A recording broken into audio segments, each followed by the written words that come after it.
Queridos irmãos, boa noite a todos.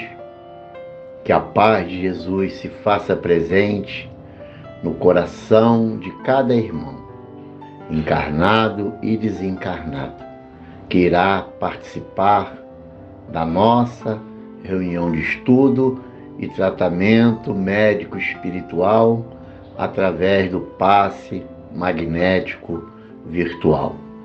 E para a harmonização do nosso ambiente, dos nossos lares e de todos aqueles que irão participar desta reunião, a nossa irmã Tamires, que faz parte da mocidade de nossa casa, irá fazer a leitura da página de harmonização. E logo a seguir, iremos fazer a nossa prece inicial. Livro Caridade, André Luiz. Pobreza e riqueza. O pobre, pobre de humildade e de espírito de serviço, é o irmão direto do rico, rico de avareza e indiferença. O pobre, rico de resignação e de atividade no bem, é o companheiro ideal do rico, rico de bondade e entendimento. Pobreza e riqueza são portas abertas à glorificação espiritual. Na primeira, é mais fácil aprender a servir. Na segunda, a ciência de dar exige agradável acesso. Não vale a pobreza sem a conformação, e ruinosa é a riqueza insensata. Todos os homens, na intimidade de si mesmos, são defrontados por desafios da carência e da fortuna que os convocam ao esforço de sublimação. Aquele que se empobrece de ignorância e maldade, buscando enriquecer-se de amor e sabedoria no serviço ao próximo, através do trabalho e do estudo incessante, adquirindo compreensão e conhecimento, luz e paz diante das leis divinas, é de todos os pobres e de todos os ricos o homem mais valioso e mais feliz. Após a nossa página de preparação,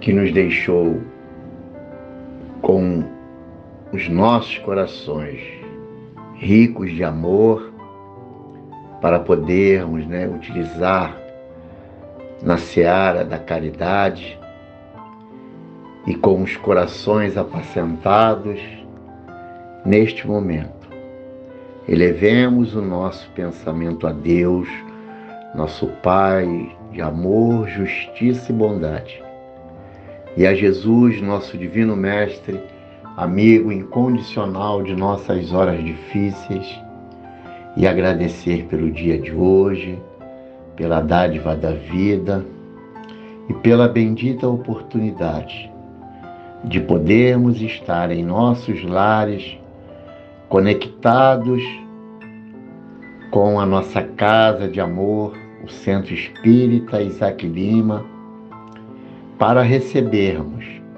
aquilo que necessitamos, para podermos nos fortalecer e nos libertar das impurezas.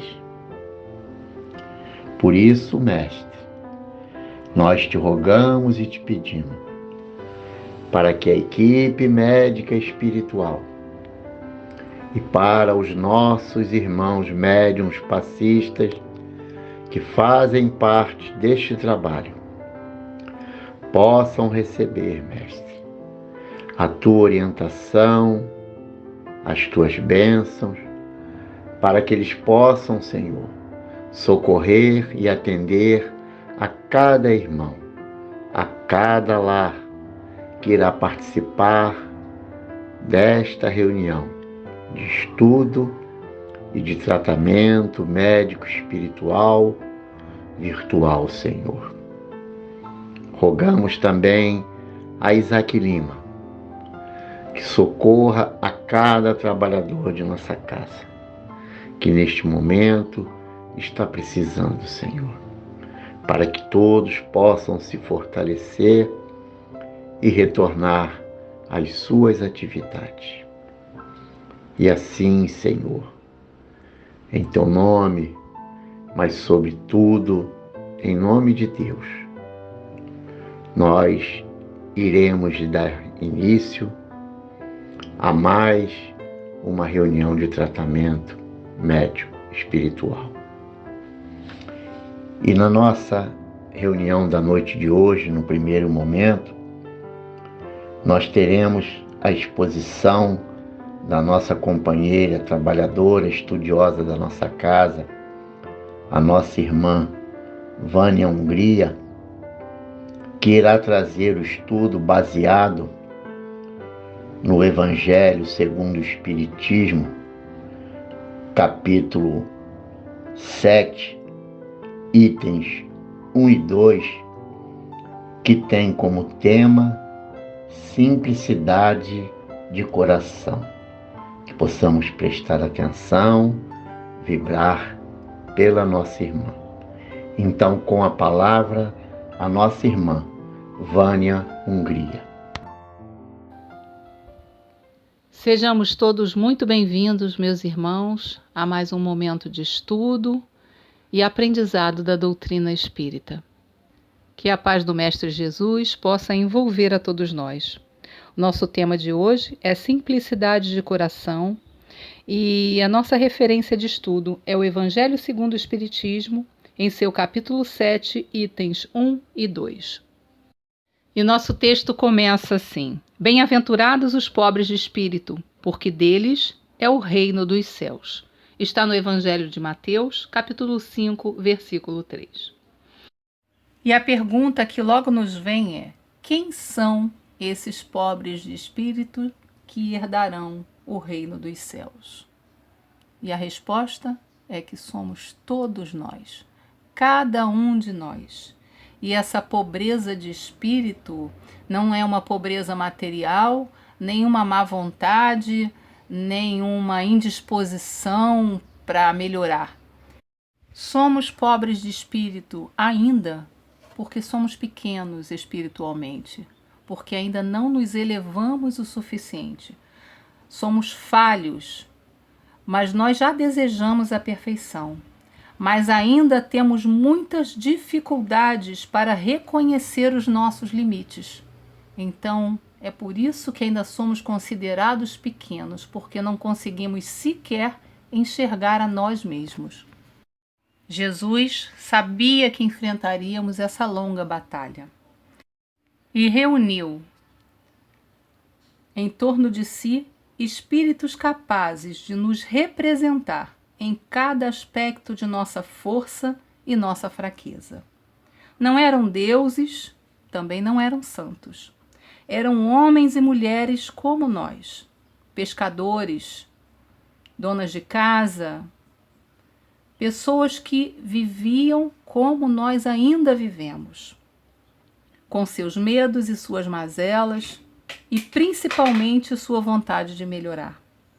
Espíritos superiores, é verdade, espíritos já preparados para a tarefa a desempenhar, mas revestidos de características comuns a todos nós. E se isso não é simplicidade de coração, que é o nosso tema de hoje, talvez já pudesse, naquela época, ser chamado de empatia. Jesus teve uma suprema empatia por todos nós. Quantas vezes, meus irmãos, não precisamos ver para crer, como Tomé, e tocar para ter certeza. Começamos por um caminho torto e acertamos o passo, como Paulo. Qual de nós começou desde a infância? Feliz é aquele, que foi bem encaminhado e que conseguiu desde a infância, desde a chegada aqui, num caminho reto e justo. Mas quantos de nós não começou torto como Paulo e depois conseguiu acertar o passo?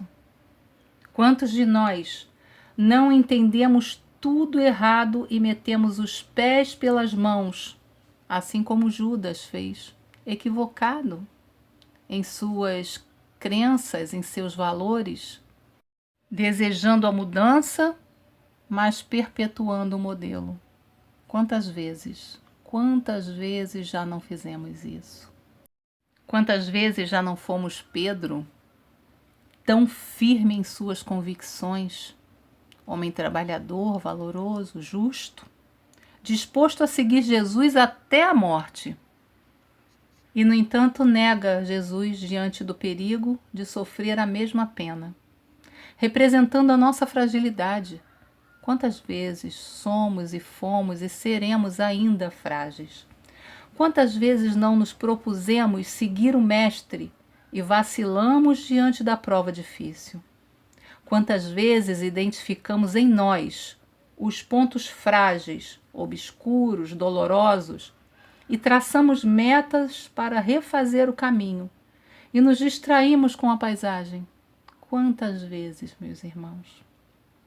A cada personagem que encarnamos, temos a oportunidade de sanear ou enlamear a nós mesmos.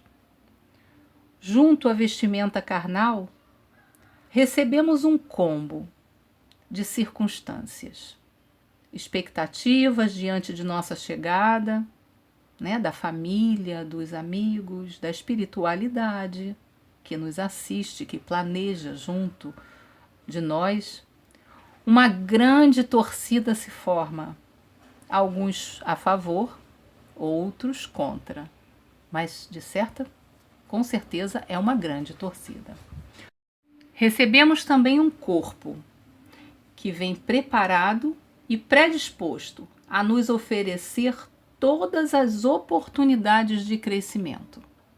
Já trazemos em nós sentimentos, vontades, dons inatos. Já trazemos o germe de algumas doenças, de algumas mazelas, mas também de coisas boas que podem florescer se nós alimentarmos.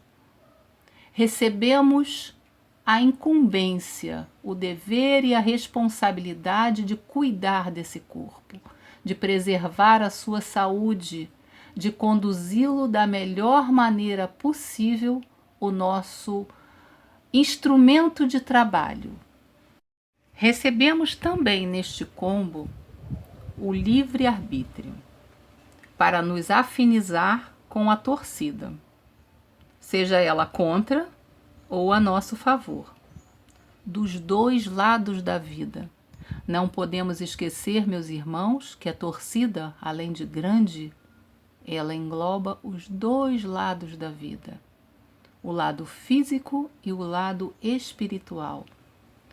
E dos dois lados nós temos a torcida contra e a torcida a favor. Temos aqueles que vão nos incentivar, vão nos abraçar, nos desejar o bem, a nossa felicidade, o cumprimento de nossas metas, do que viemos fazer aqui, mas tem também a outra torcida. Aqueles que vão tentar atrapalhar o caminho, desestimular, aproveitar brechas de tristeza, angústia, raiva, ansiedade para nos prejudicar, nos desvirtuar das metas que temos a cumprir. Então cabe a nós, no uso de nosso livre-arbítrio, escolher os caminhos por onde vamos seguir.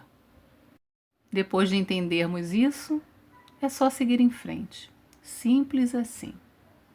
Porque estamos num mundo de provas e expiações.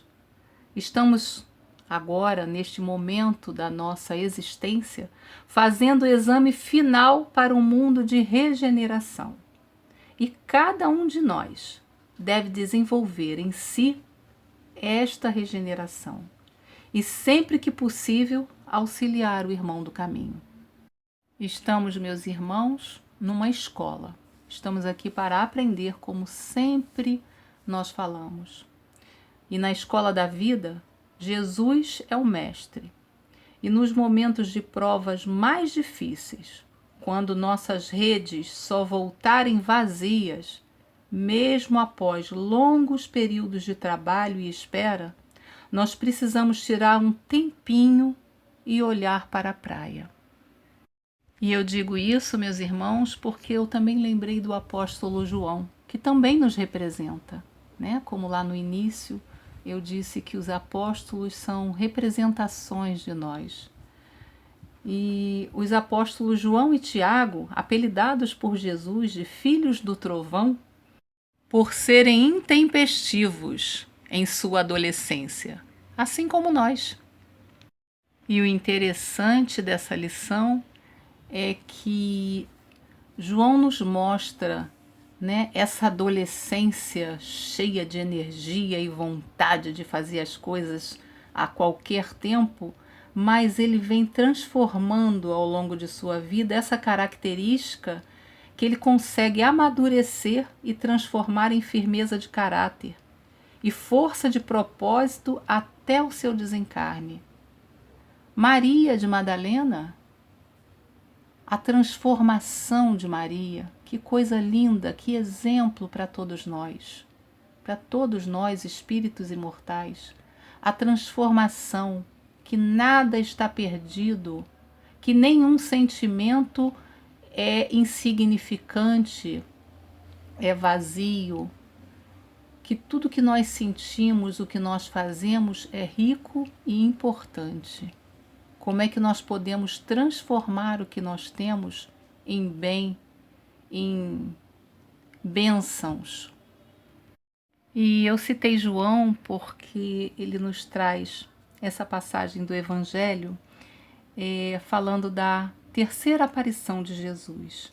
Quando às margens do Tiberíades, após os discípulos Pedro e mais 4 companheiros, Pedro, João e Tiago, né? E mais 4 companheiros passaram a noite no mar na tentativa infrutífera da pesca.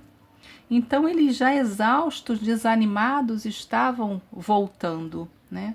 E vem um homem na praia, já ao amanhecer, que lhes acena e lhes diz: lançai a rede à direita do barco. Eles acharam estranho aquela recomendação, mas não tinham nada a perder, então fizeram o recomendado.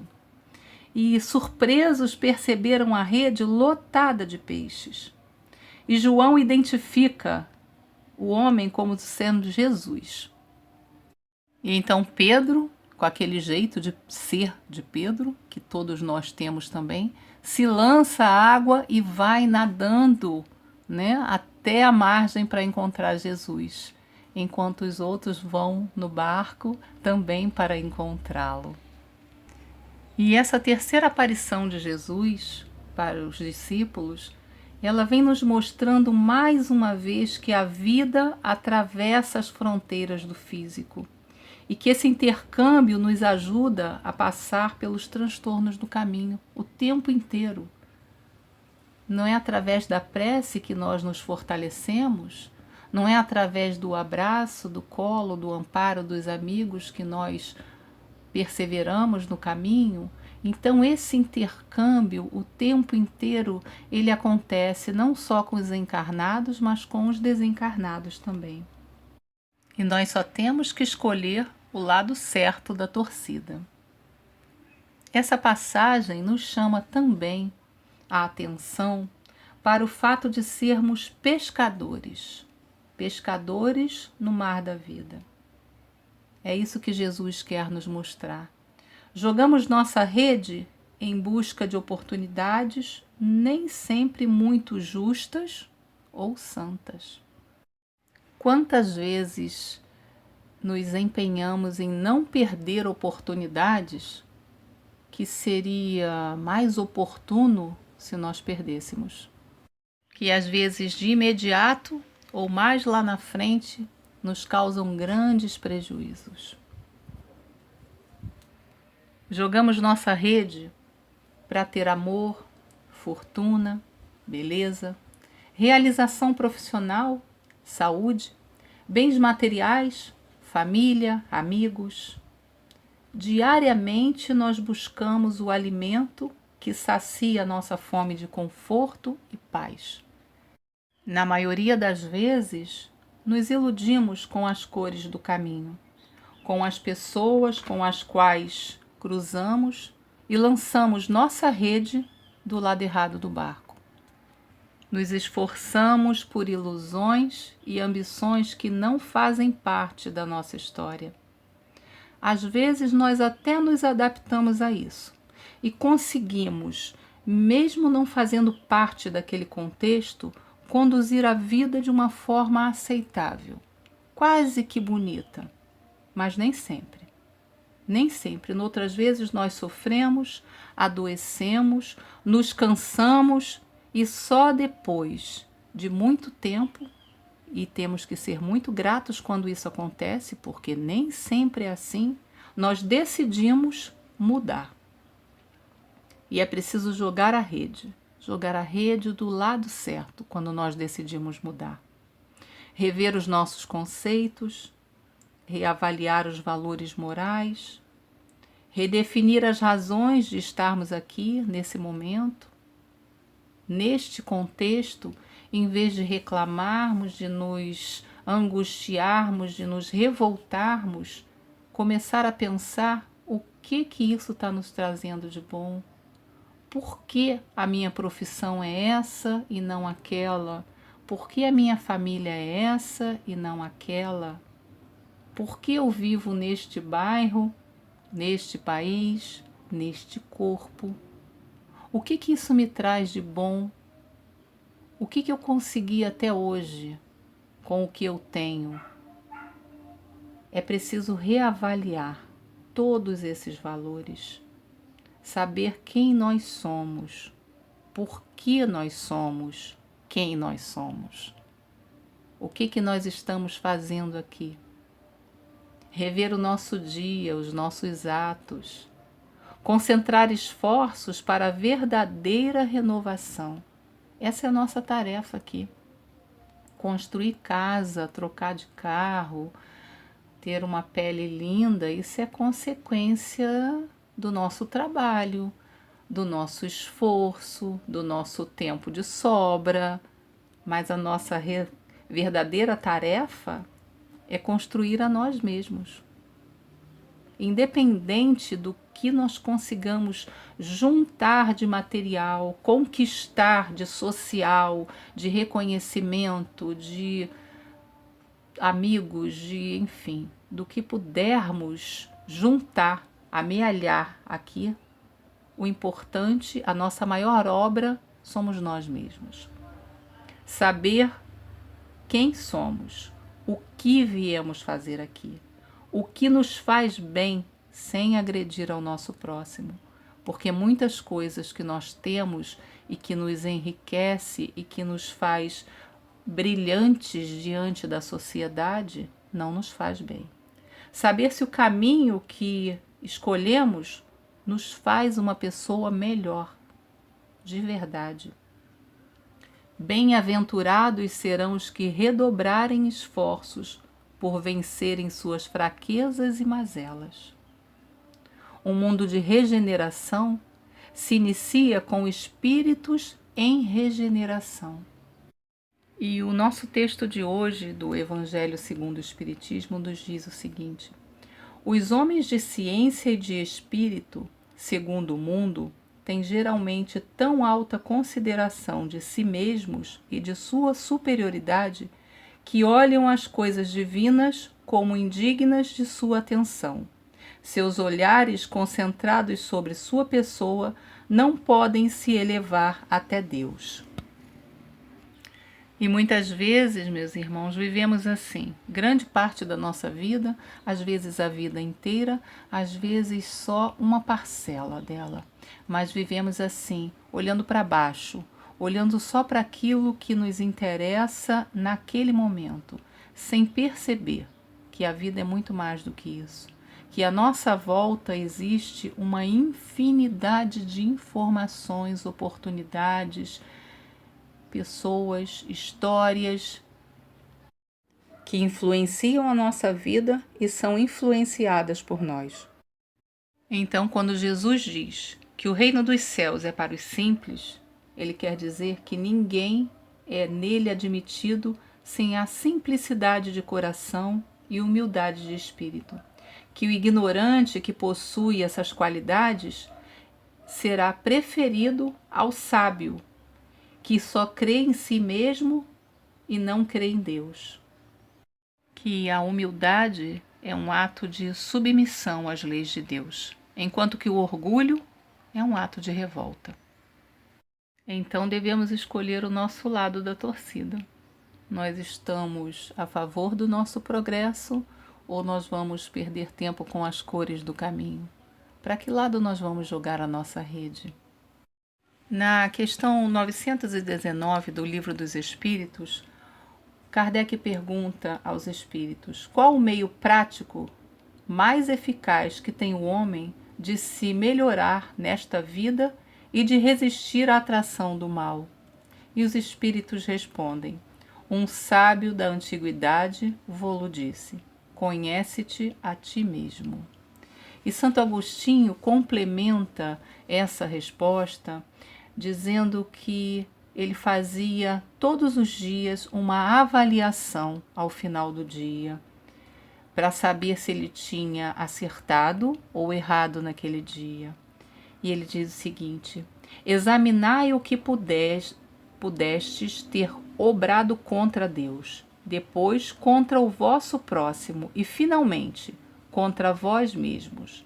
As respostas vos darão ou o descanso para a vossa consciência ou a indicação de um mal que precise ser curado.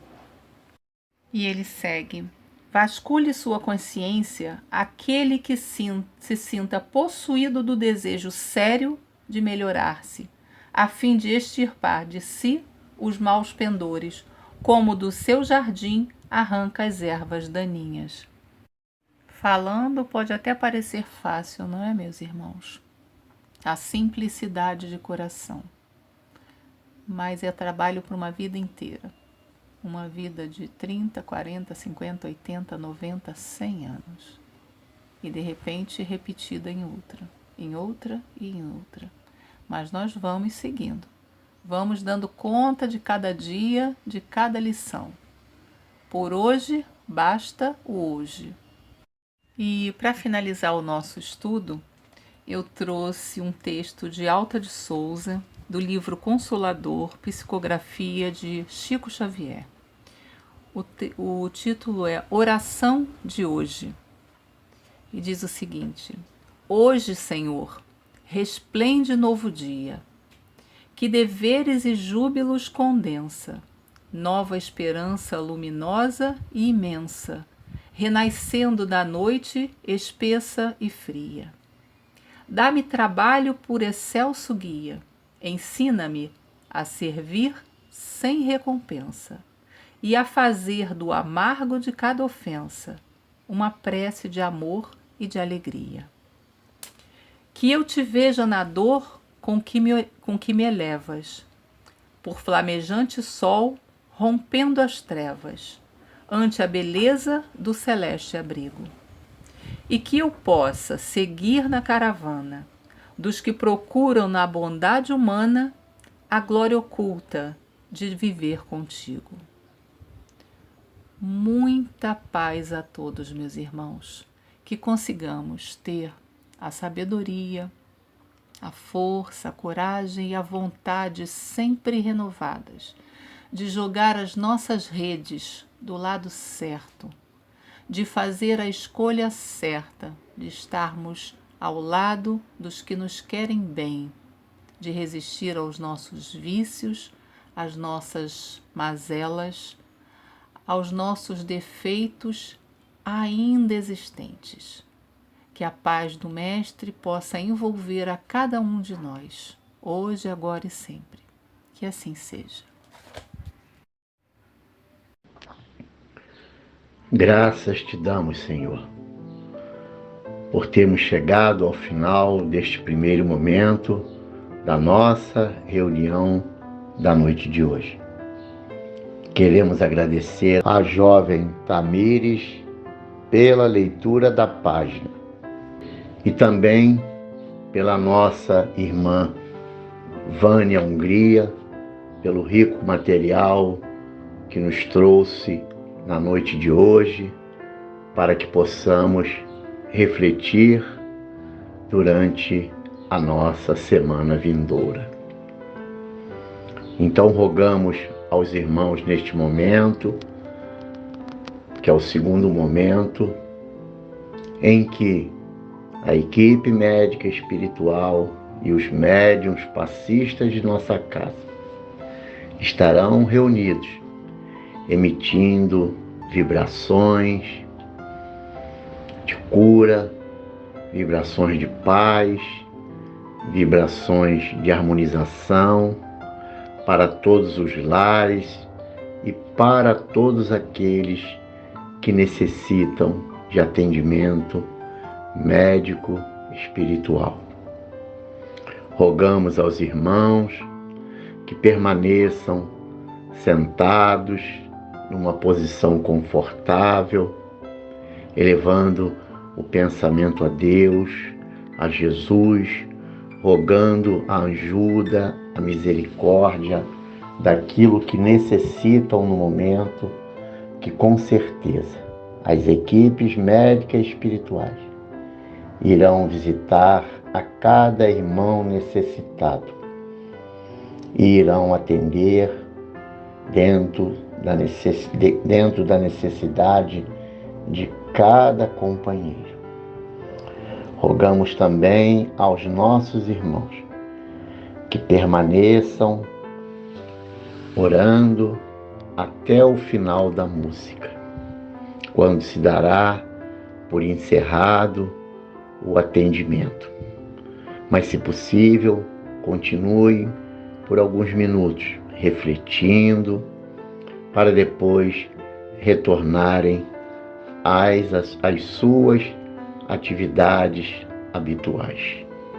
Rogo neste momento a permissão de Deus nosso Pai e de Jesus, nosso Mestre, Doutor de nossas vidas, para que a sua misericórdia envolva a cada lar, a cada companheiro que necessita de atendimento médico.